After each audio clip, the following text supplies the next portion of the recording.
2025년도 마지막 원내대책회의입니다. 원래는 이재명 정부 출범 1년차 취임 첫 해였습니다. 이재명 정부 1년차 평가를 하다 보니 첫 단추부터 잘못 꿰었습니다. 이재명 정부 첫 해는 민생 파괴, 공정 해체, 민주주의 퇴보의 연속이었습니다. 하나하나 살펴보겠습니다. 첫째, 이재명 정부의 경제 실정이 초래한 환율, 물가, 집값 3대 폭등으로 국민의 생활고가 끝모를 나락으로 빠져들고 있습니다. 계란 한 판 7,000원, 서울 기름값 1,800원, 서울 집값 19년 만의 최고 상승률 소식은 민생의 고통을 단적으로 보여줍니다. 환율 폭등은 노란봉투법, 더센상법, 법인세 인상 등 반기업 정책 시리즈와 매년 200억 달러의 현금을 미국으로 보내야 하는 관세 협상 실패로 우리 경제의 기초 체력이 약화되고 중장기 전망이 어두워졌기 때문입니다. 물가 폭등은 환율 폭등과 포퓰리즘적 현금 살포 및 통화량 팽창이 주요 원인입니다. 서울 집값 폭등은 1015 부동산 폭거를 포함한 이재명 정부의 계속되는 반시장적 부동산 대책이 근본 원인으로 지목되고 있습니다. 하지만 이재명 정부는 원인을 직시하지 않고 남 탓에만 몰두하는 무능하고 무책임한 태도를 보이고 있습니다. 둘째, 야당 유죄, 여당 무죄의 극단적인 내로남불로 공정과 상식의 가치는 짓밟혔습니다. 야당 정치인들에게는 무차별적인 영장과 기소로 정치 보복을 감행했지만 조국, 윤미향, 최강욱 등 여당 파렴치범들에게는 사면의 선물을 뿌려주었습니다. 특검은 여당 인사들의 통일교 유착 의혹을 노골적으로 은폐하면서 야당 표적 수사와 내란몰이 정치 공작에 앞장섰습니다.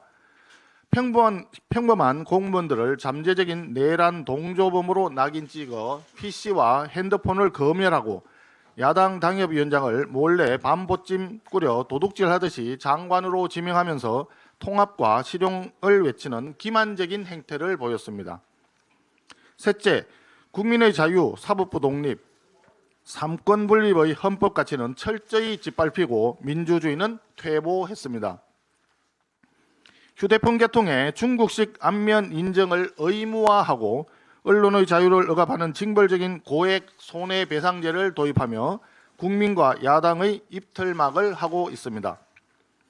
국정감사를 빙자하여 대법원장의 조리돌림 집단 린치를 가하고 내란 특별재판부 설치로 사법부 독립을 파괴하고 법 왜곡제 도입, 사심제 도입, 법원 행정처 폐지, 대법관 정원 등으로 사법부를 대통령 권력의 발밑에 두기 위한 사법 쿠데타 시도가 계속되고 있습니다.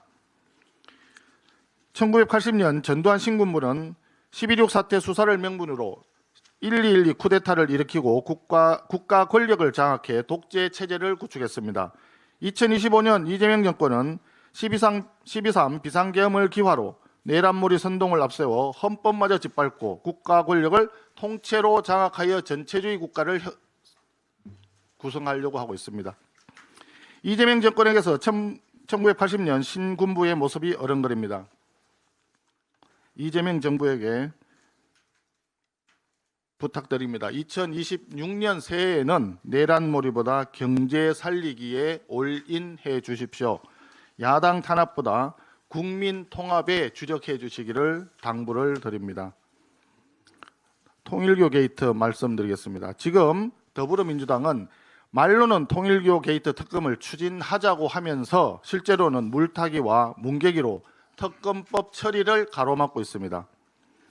통일교 게이트는 민중기 특검의 결과 보고서에도 명시되어 있듯이 특정 종교단체가 분명한 목적을 가지고 정치권 전반에 조직적인 로비를 벌인 사건입니다. 전재수, 정동영, 이종석 등 이재명 정부 핵심 인사들이 포진해 있습니다. 그러나 민중기 특검은 여당 인사들의 의혹은 은폐하고 권성동 전 원내대표와 국민의힘에 대한 무리한 표적 수사를 저질렀습니다. 그렇기 때문에 이번에는 성역 없는 특검이 필요하다는 것이 국민적 여망입니다. 청와대 역시 성역 없는 수사가 필요하다는 입장을 밝혀왔습니다. 하지만 더불어민주당은 통일교 게이트와 관련이 없는 신천지를 갑자기 끌어들이며 특검 도입을 노골적으로 방해하고 있습니다.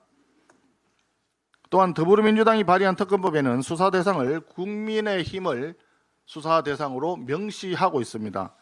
통일교 신천지 수사라 쓰고 국민의힘 표적 수사라고 읽는 노골적인 야당 탄압 정치 보복 시도입니다. 과거 유튜버 김어준 씨가 이런 얘기를 했습니다. 2022년 더불어민주당 대선 후보 경선에 신천지가 조직적으로 개입했다는 의혹을 제기한 바 있습니다.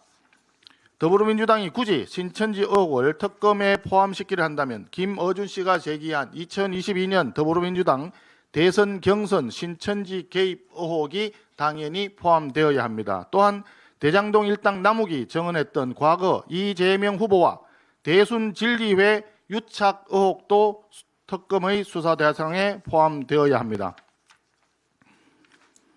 더불어민주당은 야당 탄압 표적 수사와 정략적 물타기 공작을 중단하고 통일교 게이트 진상 규명을 위한 성역 없는 특검법 처리에 즉각 협조할 것을 강력히 촉구합니다. 필요하다면 신천지와 대순진리회를 포함한 별도의 특검을 추진하면 될 것입니다. 마지막으로 한 말씀 더 드리겠습니다. 오늘 국무회의에서 더불어민주당이 일방적으로 밀어붙인 이른바 내란 전담 재판부 설치 법안과 정보통신망법 개정안이 상정된다고 합니다. 이재명 대통령에게 제2요구권 행사를 다시 한번 강력히 촉구합니다. 내란특별재판부 설치 법안은 아시다시피 명백한 위헌 입법이자 지방선거를 겨냥한 정략용 내란몰이 악법입니다. 정보통신망법 개정안은 징벌적 손해배상을 앞세워 국민과 언론의 입을 틀어막는 입틀막 악법으로 표현의 자유를 침해하는 위헌적 법률입니다. 헌법을 파괴하는 악법 폭주는 제발 중단되기를 강력히 희망합니다. 만약 오늘 국무회의에서 법안을 의결할 경우 헌법소원을 포함한 모든 수단을 동원해서 끝까지 악법을 저지하기 위한 노력을 멈추지 않겠습니다.